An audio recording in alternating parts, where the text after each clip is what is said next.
আল্লাহ কেন এত বানাইছেন? লাম ইয়াসাইদ দুনিয়া লাম্মা আখরাজা যুররিয়াতা আদম, আমাদেরকে যখন আদম আলাইহিস সালামের পিঠ থেকে আল্লাহ বাহির করছেন আর এক জায়গায় একত্রিত করছেন, ফেরেশতারা সংখ্যা দেখে আল্লাহকে প্রশ্ন করছিলেন, লাম ইয়াসাইদ দুনিয়া, কেন এত বানাইলেন? দুনিয়া এত জায়গা নিবে না। আল্লাহ বলছে জাআলতু লাহুমুল মাউতা, সবার জন্য মউত অবধারিত, আসবে আর যাবে, জায়গার অভাব হবে না। তো ফেরেশতাদের আরেকটা প্রশ্ন ছিল, লাম ইয়াইশ ফিদ দুনিয়া, তো দুনিয়ায় যায় লাভ কি হবে? এরা দুনিয়ার মজা পাবে না, সারাদিন মৃত্যুর ভাবনা নিয়েই ঝুমতে থাকবে, মৃত্যুর ভাবনা নিয়ে সারাদিন ভাবতে থাকবে, ভাবতে ভাবতে ভাবতে ভাবতে দুনিয়ার মজা এদের দিলের থেকে বাহির হয়ে চলে যাবে। তো পাঠায়া লাভটা কি হবে?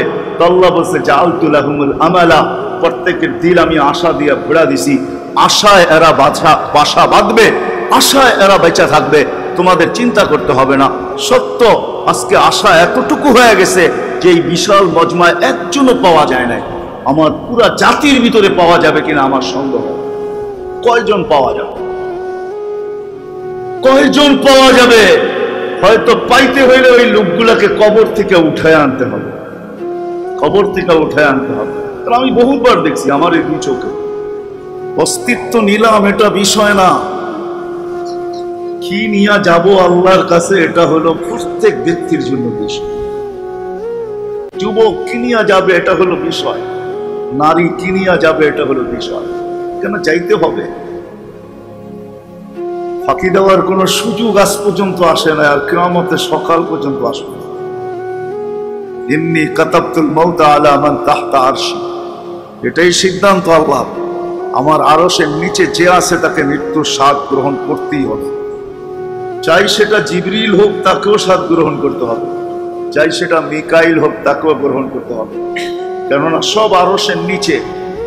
হ্যাঁ, যদি এই শব্দটা শুধু একটা শব্দই সত্য, আল্লাযী লা ইয়ামুত হাইয়ুন লা ইয়ামুত ফাহুয়া ফাওকা আরশি, চিরঞ্জীব একমাত্র আল্লাহর জাত, আল্লাহ ছাড়া কেউ চিরঞ্জীব না। কুল্লু মান আলাইহা ফান, যদিও যত যত্নের সাথেই গড়ি না কেন অট্টালিকা, এটা মাটির সাথে একদিন না একদিন মিশবে, এটাই সত্য। কুল্লু মান আলাইহা ফান এটাই বোঝায় যে তুমি আকাশ চুমি বিল্ডিং বানাইতে পারো, তাতে কিছু আসে যায় না, কিন্তু একদিন আমরা মাটিতে মিশাবো, আর মাটি চিৎকার দিয়া বলবে মিনহা খালাকনাকুম ওয়া ফিহা নুঈদুকুম ওয়া মিনহা নুখরিজুকুম তারাতান উখরা। যেমন আমরা লাশকে কবরে রাখার সময় এই আয়াত পড়ি যে মিনহা খালাকনাকুম, এটার থেকেই তোমার অস্তিত্ব, আবার তোমাকে এখানেই ফিরাইয়া দিয়া গেলাম, আবার একদিন তুমি এখান থেকে উঠবে। বিল্ডিং গুলা যতই উঁচা হোক না কেন, তো মাটির থেকে তৈরি, আবার একদিন মাটির সাথে আল্লাহ মিশাবে, আবার দেখা যাবে একদিন এগুলোই মাটির ভিতর থেকে মাথা উঁচা করে দাঁড়াবে। তো যেটা বুঝাইতেছিলাম, অস্তিত্ব লাভ করা এটা বিষয় না, দুনিয়ার মানুষের কাছে বিষয় হইতে পারে। হাফিজ জুজরের প্রতিবেশীরা, এটা দুনিয়ার মানুষের কাছে বিষয় হইতে পারে।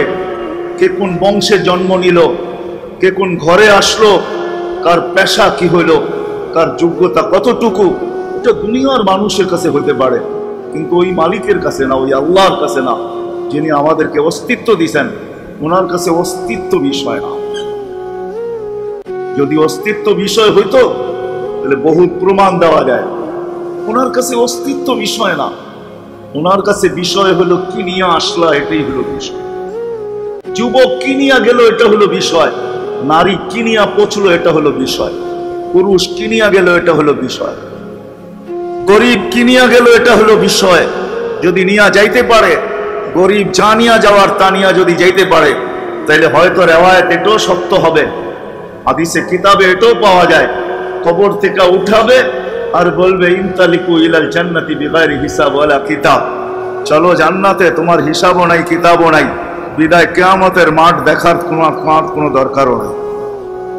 গরিবকে এটাই বলা হবে, চলো সিধা, কিয়ামতের মাঠ তোমার দেখতে হবে না, কারণ হিসাব কিতাব তো তোমার উপরে নাই। তুমি কিয়ামতের মাঠে যা করবে তো করবেটাকে।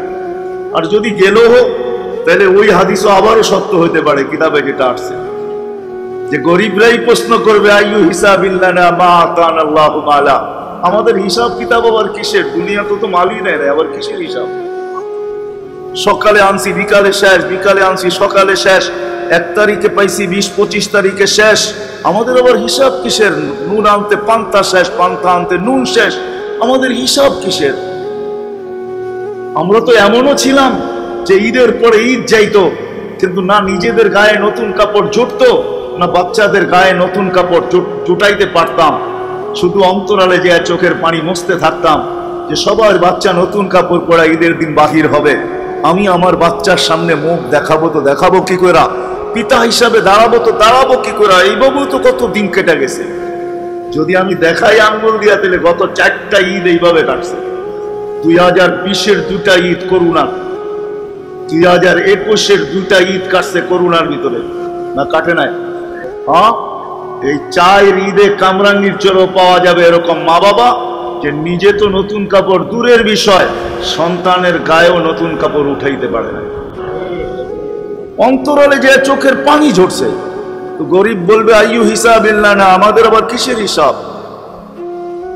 আল্লাহ জানা সত্য ফেরেশতাদেরকে জিজ্ঞাসা করবে মানহুম ওয়া মা ইয়াকুলুন, এরা কারা, কি বলে? তো ফেরেশতারা বলবে মাশারাল ফুকারা, সব গরিবের দল। হিসাব দিতে রাজি না। আল্লাহ জিজ্ঞাসা করবে কেন?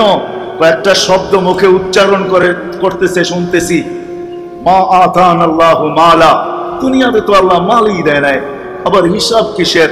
তো আল্লাহ বলবে সাদাকু, এরা সত্য বলছে, এদেরকে মাল দেই নাই। কানে কানে বলে দাও ইনতালিকু ইলাল জান্নাতি বিগাইরি হিসাব ওয়ালা হিসাব কিতাব ছাড়া জান্নাতে চলো। তামাত্তাউ 500 আম। হায় হায়, মাতবর বাজারের এই রোডের ভিতরে বিলকুল খরামুরা পর্যন্ত, এখন তো এটা হাইওয়ে হয়ে গেছে, ঠিক না? কি বলেন? মেইন রোড তো কামরাঙ্গীর চরের এটাই, ঠিক না? সবচেয়ে পুরান রোড এটাই ছিল, আর কোনো রোড কামরাঙ্গীর চরে আমার জানা মতে ছিল না। 81 থেকে আমি কোনো রোড এখানে, 81 কেন 76 থেকে আমি আর কোনো রোড দেখি না। একটাই রোড দেখছি, এই মাতবর বাজারের রোড, আর কোনো রোড কামরাঙ্গীর চরে ছিল বলে আমার মনে হয় না। ওগুলা ছিল, ওগুলা রোড ছিল না। বর্ষাকালে পানিতে ডুবা যেত, বর্ষা যখন শেষ হয়ে যেত তখন একটু মাথা উঁচা করে দাঁড়াইতো, এছাড়া কোনো রোড ছিল না। এই রোডের উপরে শত দোকান হইতে পারে, বার্গারের উন্নত খাবারের দোকান হইতে পারে, কিন্তু বহুত রিক্সাওয়ালা আছে, এখানে ভ্যানওয়ালা আছে, সারাদিন এটা সামনে দিয়া যায় আর আসে, আর ওই দোকানের দিকে তাকায় আর দিলের ভিতরে আগুন জ্বলতে থাকে যে না একদিন নিজে খায়া দেখতে পারলাম না, একদিন সন্তানকে খাওয়াইতে পারলাম। সত্য তো? আল্লাহ বলবে ঠিক আছে যাও, তামাত্তাউ 500 আম। দুনিয়া আলারা দুনিয়াতে বার্গার খাইছে তোমাদেরকে দেখায়া দেখায়া, এখন তোমরা 500 বছর জান্নাতের বার্গার খাইবা ওদেরকে দেখায়। বিদায় আমার কথা শুরু এইখানে ছিল, শেষও এইখানেই হবে। অস্তিত্ব নিছি এটা বিষয় না, কি নিয়ে যাবো এটা হলো বিষয়। এটি ভাবাইতে চাইতেছি আপনাদেরকে আমি, কি নিয়ে যাব, কি নিয়ে দাঁড়াবো আল্লাহর সামনে। দাঁড়াইতে তো হবেই, এতে কোনো সন্দেহ নেই। যদি দাঁড়াইতে না হইতো তাহলে কোরআন আমাকে এই কথা কোনোদিন বুঝাইতো না। লা তুসআলুন্না আনিন নাঈম, সমস্ত নেয়ামত সম্পর্কে এটা না। এটাই যদি হইতো তাহলে বেলালের বাড়ি এখনো আমাকে বুঝায়, কারণ আমি একাধিকবার বেলাল রাদিয়াল্লাহু তাআলা আনহুর বাড়ি এই 2 চোখে দেখছি। বিদায় অনুভূতি শক্তিটা আমার একটু বেশি। বেলালের বাড়ি এখনো আমাকে বুঝায়, যেই পাহাড়ের পদদেশে বেলাল রাদিয়াল্লাহু তাআলা আনহুর বাড়ি এখনো ঐতিহ্য হিসাবে রাখা আছে, ওই পাহাড়ের উপরে এখনো কোনো অট্টালিকা করে নেই। পাহাড় পাহাড়ই আছে, ওই জঙ্গল জঙ্গলই আছে, বেলালের বাড়িটা শুধু ঐতিহ্য হয়ে দাঁড়ায় আছে। যদি এমনই হইতো কেউ উন্নত বিশ্বে কেউ অনুন্নত বিশ্বে, তাহলে বেলাল রাদিয়াল্লাহু তাআলা আনহু কোনোদিন ওইখানে পৌঁছতে পারত, যেইখানে আজকে ওনাকে টোকাইলে পাওয়া যায়, যেইখানে ওনাকে আজকে দেখা যায় ওইখানে কোনো দিন উনি পৌঁছতে পারতেন না। ওনাকে কোথায় দেখা যায় এটা ওলামায়ে কেরাম ভালো জানেন। বক্তারা আপনাদেরকে শোনায় বড় সুন্দর আওয়াজ দিয়ে, আমার কাছে তো আওয়াজ নাই, বড় শোনায় আপনাদেরকে যে বেলাল রাদিয়াল্লাহু তাআলা আনহুকে তাকাইলে কোথায় দেখা যায়, উনি কোথায় পড়ছেন। বেলাল তো বেলাল সাহাবী রাদিয়াল্লাহু তাআলা আনহু, কিন্তু যদি বলি রাবেয়ার কথা, যে সাহাবী না, অনেক পরে আসছে। রাবেয়ার বাড়িটাও কিন্তু বেলাল রাদিয়াল্লাহু তাআলা আনহুর বাড়ির থেকে বেশি দূরে না। যদি গাড়িতে যাওয়া হয় 1 থেকে 1.5 ঘন্টা সময় লাগে, এর চেয়ে বেশি লাগে না। ওটাও এখনো ঐতিহ্য হিসাবেই রাখা আছে।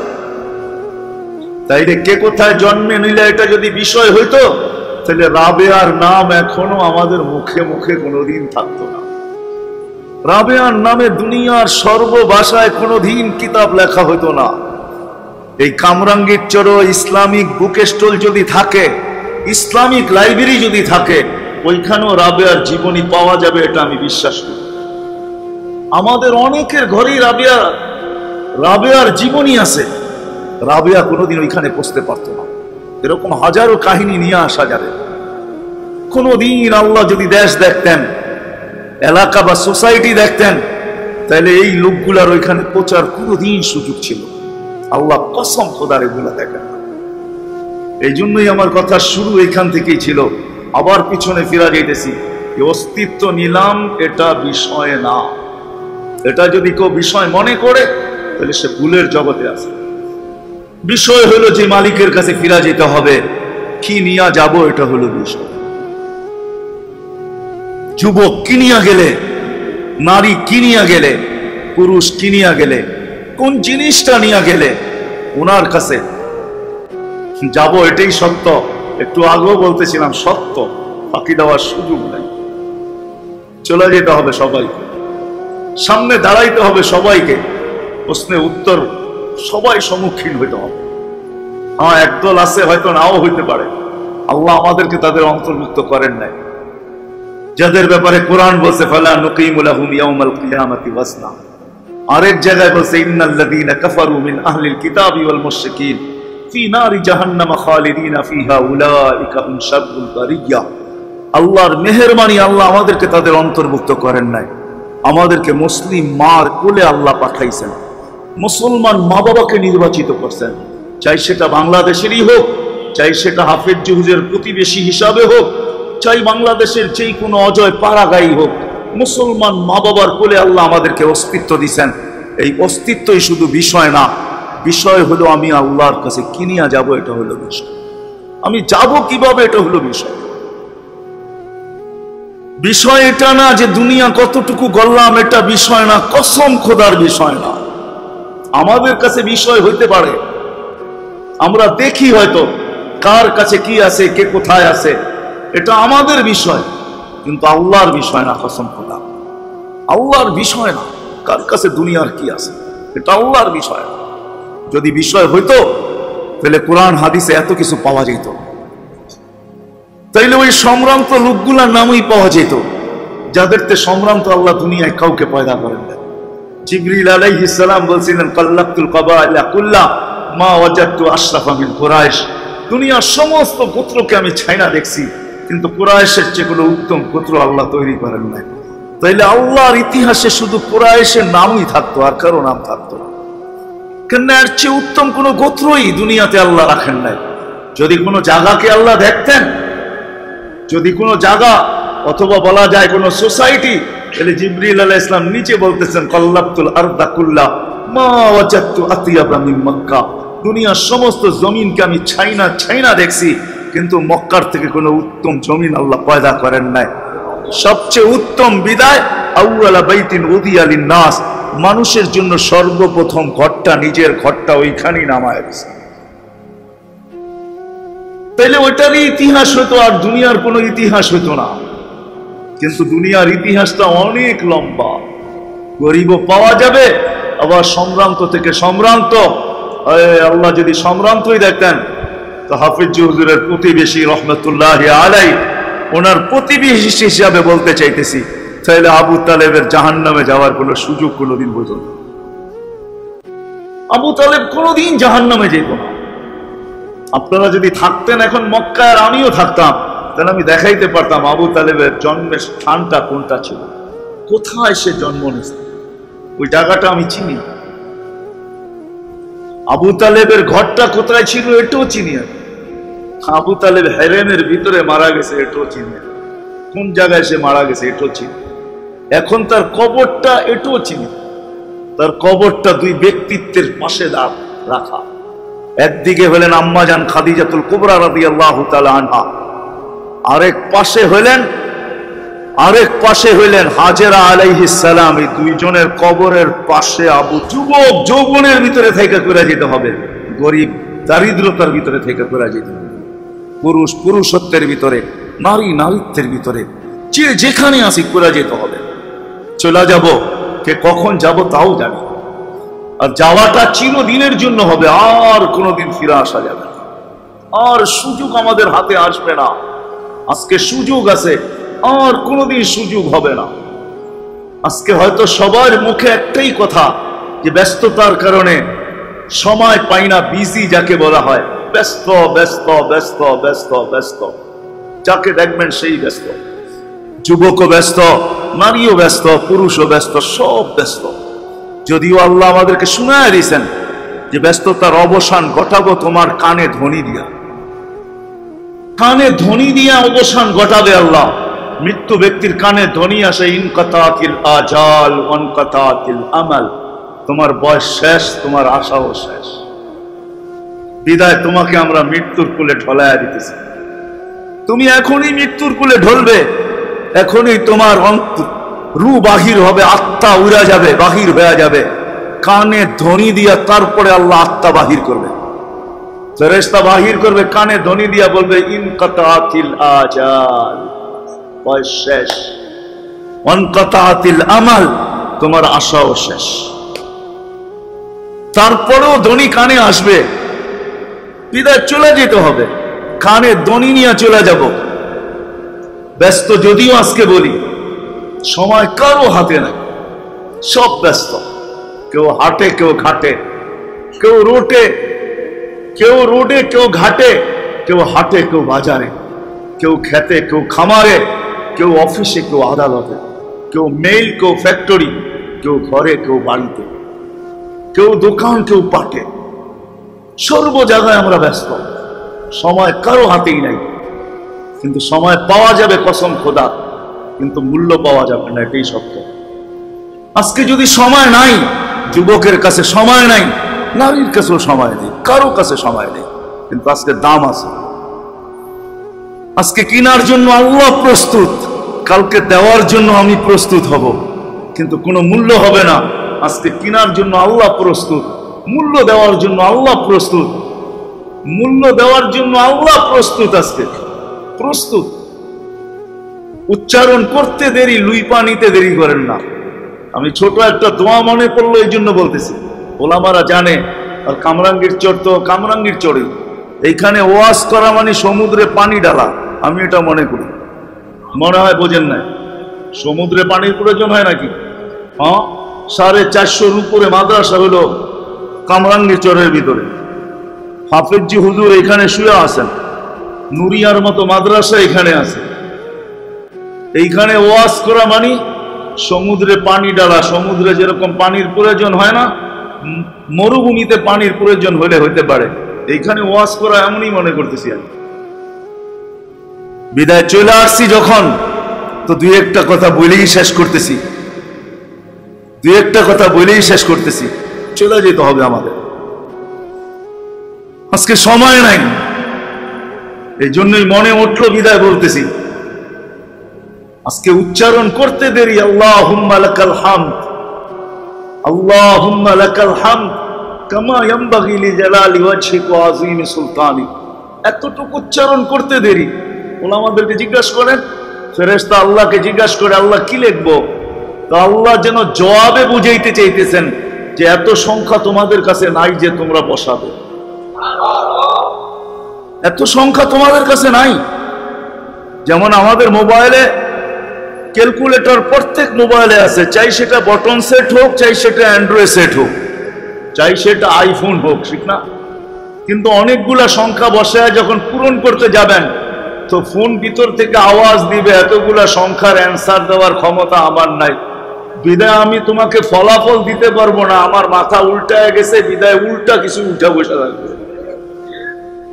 তো ফেরেশতাদেরকে আল্লাহ বুঝাইতে চায়, বান্দা যদিও 3 শব্দ উচ্চারণ করছে, আল্লাহুম্মা লাকাল হামদ কামা ইয়ানবাগি লিজালালি ওয়াজহিক ওয়া আযীমি সুলতানি, তোমরা লিখতে চাও কিন্তু সংখ্যা তোমাদের কাছে নাই, লিখতে গেলে এলোমেলো হয়ে যাবে, বিদায় বন্দা যেরকম বলছে এরকম লেখা রাখার সংখ্যা আল্লাহ আমি বসায় না। আজকে দাম আছে, আজকে যুবকের যৌবনের দাম আছে। যুবক সেজদায় যাইতে দেরি, ঊর্ধ্ব জগতে এটাকে কি বলে, খুশির বন্যা বইতে দেরি করে না। যুবক যখন সেজদায় যায়, যুবক যখন সেজদায় যায় আর সুবহান রাব্বিয়াল আলা বলে চিৎকার দেয়, তা আল্লাহ জবাব দেয় আলাইতানি আলাইতু, তুই আমাকে মহান বললি আর তুই মহান হবি না, এটা হতেই পারে না। যুবক চিৎকার দিতে দেরি, আল্লাহ লুই পানিতে দেরি করে না। নারী নারীত্বের ভিতরে, হায় হায়, নারী নারীত্বের ভিতরে আগে বাড়তে দেরি, উচ্চারণ করতে দেরি, হায় হায়। নারীত্বের পর্দা, নারীত্বের জন্য যতটুকু পুরুষ আছে দুনিয়াতে একজন যে 8 দরজা দিয়া যাইতে পারে জান্নাতের, 8 গেট থেকে 8ও জান্নাত থেকে তাকে ডাকবে একজন পুরুষ। দুনিয়াতে আর কোনো পুরুষ নেই যিনি আবু বকর সিদ্দিক রাদিয়াল্লাহু তাআলা আনহু। কিন্তু আল্লাহ ভাগ্য খুলে দিয়েছেন মা বোনদেরকে, ইচ্ছা করলে জান্নাতের 8ও দরজা দিয়ে ঢুকতে পারে, কোনো দরজা তাকে বাধা দিবে না, কোনো গেট তাকে বাধা দিবে না। কর্ম বেশি না, সামান্য।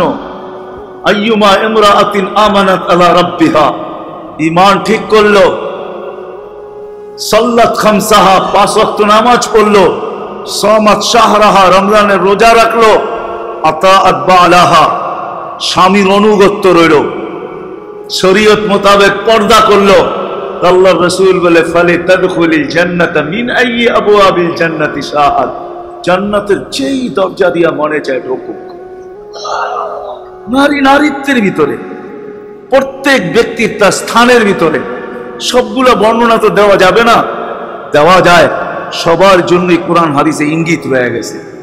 বিদায় 2-4টেই দেখাইলাম যে যুবক যৌবনের ভিতরে থেকে কোথায় পৌঁছতে পারে, ধনালা ধনের ভিতরে থেকে কোথায় পৌঁছতে পারে, ধনালা ধনের ভিতরে থেকে কোথায় পৌঁছতে পারে। হুজুর তো পুরস্কার উঠায় দিল বাচ্চাদের হাতে, ঠিক না? পুরস্কার উঠায় দিল বাচ্চাদের হাতে, 40 দিন পর্যন্ত তাকবীরে উলায় নামাজ পড়ছে, ঠিক না? এদের হাতে পুরস্কার উঠায় দিল না? ফেরেশতা তো এদের নামে কিছু লেখেই নেয়, এরা পুরস্কারের যোগ্য ছিল না, যোগ্য তো ছিল মা বাবা। কেন এদের পক্ষে তো কলম এখন পর্যন্ত লেখাই হয় না। রুফিয়াল কালামান সালা সাবি হাত্তা ইয়াবলুগ বালেগ, যতক্ষণ পর্যন্ত বাচ্চা প্রাপ্ত বয়স্ক না হয় ফেরেশতা তার পক্ষে কিচ্ছু লেখেন না, কলম উঠানো থাকে, আমল নামাই খোলে নাই। কিন্তু এটা উঠায়া দেওয়ার দরকার ছিল মা বাবার হাতে, কেননা সৌভাগ্যবান মা বাবা এরকম প্রতিষ্ঠানে দিয়েছেন যে ওই মা বাবা নিজের কপালে 2টাকে লেখা নিয়ে নিছেন। এটা ওনাদের বাচ্চাদের কপালে লেখা হয় নাই, হইতেও পারে, আমি অস্বীকার যাই না, কিন্তু মা বাবার কপালে লেখা হয়েছে এটাতে কোনো সন্দেহ নেই। এটা মা বাবার আমল নামায় চলে গেছে। মা বাবাকে আল্লাহ 2 জিনিসের থেকে মুক্তি দিয়া দিয়েছেন, নেফাক থেকেও মুক্তি আর কি জাহান্নাম থেকেও মুক্তি। কেননা এই ছোট ছোট বাচ্চারা যা করে সারা দিন মাদ্রাসায় বসে সব আমল নামায় চলে যায় মা বাবার। পুরস্কার তো আজকে মা বাবার হাতে উঠা দরকার ছিল, দিয়া দিছে এদের হাতে উঠায়া। হ্যাঁ, এরা আগে বাড়বে, ভিতরে এদের শোক জাগবে, আশা উদ্দীপনা জাগবে, আরো পড়বে। এক সময় দেখা যাবে যখন বড় হবে তখনও পড়বে। তো যেটা বুঝাইতেছিলাম মেরে দোস্ত, অস্তিত্বটা আমাদের বিষয় না, আমাদের বিষয় হলো কি নিয়ে যাব, এটা হলো বিষয়। যুবক যৌবনের ভিতরে কি নিয়ে যাবে, নারী নারীত্বের ভিতরে কি নিয়ে যাবে, পুরুষ পুরুষত্বের ভিতরে কি নিয়ে যাবে, ধনী ধনাঢ্যের ভিতরে থেকে কি নিয়ে যাবে, গরিব গুরবতের ভিতরে থেকে কি নিয়ে যাবে। হয় এরকম সমাজের প্রত্যেক পেশার মানুষ, প্রত্যেক সোসাইটির মানুষ কে কি নিয়ে যাবে, এটা হলো বিষয়। এটাই হলো ভাবার বিষয় যে মউত যদি আমার আজকে চলে আসে তো আমি আজকে কি নিয়ে আল্লাহর কাছে যাব। কিন্তু এটাও সত্য, এই বিশাল মজমার ভিতরে একজনও মনে হয় পাওয়া যাবে না, দাড়ি পাকা হোক আর কাঁচা হোক, যুবক হোক মনে হয় ঘরের অন্তরালেও মা বোনদের ভিতরে পাওয়া যাবে না যে আমরা 2 মিনিট কখনো বসা, 1 মিনিট কখনো বসা, 1 মুহূর্ত কখনো বসা এই কথাটা ভাবছি যে অস্তিত্ব তো বড় কথা না, আমাকে একদিন না একদিন আল্লাহর কাছে যেতে হবে, কিন্তু আমি কি নিয়ে যাব আর এটার জন্য আমি কতটুকু প্রস্তুত, কতটুকু আমার প্রস্তুতি। কসম খোদার, রাগ হয় না, মনে হয় না এই মজমায় একজনও হাত উঠাইতে পারবে যে 2 মিনিটের জন্য, 1 মিনিটের জন্য নির্জনে বসে ভাবছিলাম যে আমি কি নিয়ে যাব। কেননা যুবক তো যৌবন অবস্থায় তো যেতে পারে, কেননা মৃত্যুর তো কোনো সময় নেই। আসার সময় আছে বটে, বাবা আগে আসছে, মা আগে আসছে, এটাই সত্য। তারপরে সন্তান আসছে, কিন্তু সন্তান আগে যাবে না, মা বাবা আগে যাবে, এটা তো আল্লাহর বিষয়, এটা তো আমাদের বিষয় না। এই জন্য পাওয়া যায় কখনো সন্তানও বাবা, মা বাবাও সন্তানকে নিজের চোখের পানি দিয়ে কবরে রাখে, আবার কখনো সন্তানও কলিজার টুকরা বাবাকে নিজের চোখের পানি দিয়ে কবরে রাখে। দুটোই পাওয়া যায়। কখনো স্ত্রী স্বামীকে বিদায় দেয় ঘরের আঙ্গিনার থেকেই, হয় আঁচলে চোখ মুছা ঘরের আঙ্গিনার থেকেই বিদায় দেয়, আবার কখনো স্বামীও স্ত্রীকে কবর পর্যন্ত হাইটা যায় বিদায় দিয়ে আসে। সত্য এটাই, যাওয়ার কোনো সিরিয়াল রাখেন না আল্লাহ। এই জন্যই ফেরেশতাদের প্রশ্ন ছিল, আল্লাহ কেন এত বানাইছেন? লামিয়া সাইদ দুনিয়া লাম্মা আখরাজা যুররিয়াতা আদম, আমাদেরকে যখন আদম আলাইহিস সালামের পিঠ থেকে আল্লাহ বাহির করছেন আর এক জায়গায় একত্রিত করছেন, ফেরেশতারা সংখ্যা দেখে আল্লাহকে প্রশ্ন করছিলেন, লামিয়া সাইদ দুনিয়া, কেন এত বানাইলেন? দুনিয়ায় তো জায়গা নিবে না। আল্লাহ বলছে, জাআলতু লাহুমুল মৌতা, সবার জন্য মৌত অবধারিত, আসবে আর যাবে, জায়গার অভাব হবে না। তো ফেরেশতাদের আরেকটা প্রশ্ন ছিল, লামিয়া ইশফিদ দুনিয়া, দুনিয়ায় যায় লাভ কি হবে? এরা দুনিয়ার মজা পাবে না, সারাদিন মৃত্যুর ভাবনা নিয়েই ঝুমতে থাকবে, মৃত্যুর ভাবনা নিয়ে সারাদিন ভাবতে থাকবে, ভাবতে ভাবতে ভাবতে ভাবতে দুনিয়ার মজা এদের দিলের থেকে বাহির হয়ে চলে যাবে, তো পাঠায়া লাভটা কি হবে? তো আল্লাহ বলছে, জাআলতু লাহুমুল আমালা, প্রত্যেকের দিল আমি আশা দিয়ে ভরা দিছি, আশায় এরা বাসা বাঁধবে, আশায় এরা বেঁচে থাকবে, তোমাদের চিন্তা করতে হবে না। সত্য আজকে আশা এতটুকু হয়ে গেছে যে এই বিশাল মজমায় একজনও পাওয়া যায় না। আমার পুরা জাতির ভিতরে পাওয়া যাবে কিনা আমার সন্দেহ। কয়জন পাওয়া যাবে? কয়জন পাওয়া যাবে? হয়তো পাইতে হইলে ওই লোকগুলাকে কবর থেকে উঠায় আনতে হবে, কবর থেকে উঠায় আনতে হবে। কারণ আমি বহুতবার দেখছি আমার এই 2 চোখে, জলিল মাদবর সাহেবকে আমি বহুতবার দেখছি হাফেজ জুজুরের সামনে বইয়া হাউমাউ করে কাঁদতে দেখছি। হাফেজ জুজুর যখন দোয়া করতেন, রমজানে তো হইতোই, ওইখানে বিরাট বড় মজমা হইতো, এতে কাফে শত শত লোক বসতেন। আমি ওনাকে ছোটবেলা দেখছি, বহুতবার দেখছি হাউমাউ করে কাঁদতেন, বহুতবার দেখছি হাফেজ হুজুরকে পিঠে হাত বুলাইতে, বহুতবার দেখছি হাফেজ হুজুরকে হাত ধরে বুঝাইতে যে এত কাঁদো না, কেননা আখেরাতের চিন্তা ছিল। আজকে তো আমাদের কারো আখেরাতের চিন্তাই নেই। যুবক যৌবনে মস্ত, মা বোনরা নারীরা নারীত্বে মস্ত, আমরা সবাই হারায় গেছি। এই জন্য শেষ কথা আসেন, অস্তিত্ব নিলাম এটা বিষয় না, বিষয় হলো কিনিয়া যাব, এটা বিষয়, যাওয়াটা হলো বিষয়। বিদায় সর্বশ্রেণীর মানুষ যে যে স্তরে হোক না কেন, এক কাপড় যার গায়ে বা পুরা ঘরে এক কাপড়, পুরুষ পড়ে তো স্বামী উলঙ্গ, স্বামী পুরুষ পড়ে তো স্ত্রী উলঙ্গ, স্ত্রী পড়ে তো স্বামী উলঙ্গ, ওই রকমও যদি হয়, খোদার কসম সত্য এইটাই, যদি প্রস্তুতি হয় তাইলে এটা বিষয় হবে না যে এক কাপড়ে পুরা ঘরের জীবন, এটা বিষয় হবে না। এই জন্যই তো সাহাবী রাসূল বলছিলেন, স্ত্রী স্বামীকে বলতেছিলেন যে আমি কিন্তু জান্নাতি ভাইবানিও, তো বলছে এত খুশি খবর পাইলে কোত্থেকে তুমি জান্নাতি? কেন? সবরের জীবন কাটতেছে, আজ পর্যন্ত বিয়ের পরের থেকে একদিনও তোমার কাছে আমি চাহিদা রাখি নাই যে আরেকটা কাপড় আনো না, তো আনো না কেন? আর তুমি যে আনো না এটার জন্য কোনোদিন আমি তোমার বিরুদ্ধে অভিযোগ করি নাই, কাউকে জানতে দেই নাই, কোনো অভিযোগ আমার মুখ দিয়েও আসে না, আর কাউকে জানতেও দেই নাই। কিন্তু স্বামী আল্লাহ রসুলকে জানায়া দিছিলেন, কেননা নামাজ যখন শেষ হইতো তো উঠতে শেষ, আল্লাহ রসুল সালাম ফিরাইতে দেরি, উঠা ভাগতে দেরি করতো না, একদিন আল্লাহ রসুল থামায় জিজ্ঞাসা করছে, ভাইগা যাও কেন? তো চোখের পানি ছেড়ে দিয়া বসে, ইয়া রাসূলুল্লাহ কাপড় একটা পোড়া চলে আসি। স্ত্রী নিজেকে গুটায় বসায় রাখে, ছুটা যাই খোলা দেই, সে পোড়া নামাজ পড়ে নিজেকে গুটায় রাখি, এক কাপড়ে জীবন চলতেছে। স্ত্রী বলে আমার জীবনে অভিযোগও নেই, চাহিদাও নেই, সবর করতেছি। সবরের বদলা আল্লাহ আল্লাহ রসুলের ওয়াদা জান্নাত, কাপড়ের আশা জান্নাতে পুরাও। দুনিয়ার মানুষ তো সুতাটা দিয়া পূরণ করে, আমি আলোর সুতারটা দিয়া পূরণ করি, কেননা জান্নাতের পোশাক হবে আলোর সুতা দিয়া।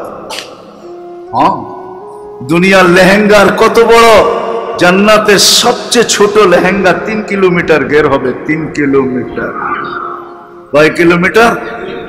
লেহেঙ্গা বোঝেন? মেক্সি বোঝেন? মেক্সি লেহেঙ্গার গের হবে 3 কিলোমিটার। যুবক তো আজকে ফেসবুকের ভিতরে, আগের তো একটা সময় ছিল, হাফিজ হুজুরের চিৎকারই ছিল কামরাঙ্গীর চরে আসার পরে, সবার সম্পর্ক আল্লাহর সাথে জোড়ো, আল্লাহর সাথে জোড়ো, আল্লাহ ওয়ালাদের সাথে জোড়ো। রাগ হয়েন না, আমিও গুগলের মুরিদ, আপনারও গুগলের মুরিদ। এখন আর কেউ আলেম ওলামা আল্লাহ ওয়ালাদের মুরিদ না, সবাই আমরা গুগলের মুরিদ, ঠিক না? গুগল চিনেন তো না? চিনেন না? আরে গুগল চিনেন? গুগল চিনেন? হ্যাঁ, সার্চ দিলেই সব পাওয়া যায়, ঠিক না? সহজ বললে এটা বোঝা যাবে আমরা সব নেটের মুরিদ, ঠিক না? কেউ হোয়াটসঅ্যাপের মুরিদ, কেউ ভাইবারের মুরিদ, কেউ ইমুর মুরিদ। কে যুবকরা রাগ হয়ে গেল? তোমাদের পায়ে হাত রাখ, তোমরা আমার জাতির যুবক, আমি চাই না তোমরা হারায়। তোমাদের পায়ে হাত রেখা বলতেছি, আপনি যদি চাইতেন সবাই যেন আল্লাহ ওয়ালাদের কামরাঙ্গীর চরে মুরিদ, সবাই যেন আল্লাহ আল্লাহর রসুলের সাথে সম্পর্ক জোড়ে। আজকে তোমরা গুগলের মুরিদ, আজকে তোমরা হোয়াটসঅ্যাপের মুরিদ, আজকে তো আমরা ইনু ভাইবারের মুরিদ। আমিও তোমাদের সাথে, আমি যে না এমন না, আমিও এরকম একজন। এই জন্য আসো, এই মসজিদের ভিতর থেকে বসার থেকে অস্তিত্ব নেওয়াটা বিষয় না। যুবক কিনিয়া যাবে এটাই বিষয়, কে কখন যাবো জানি না। মা বোনদের কাছেও বলতেছি এটাই বিষয়, যে মা বোন কিনিয়া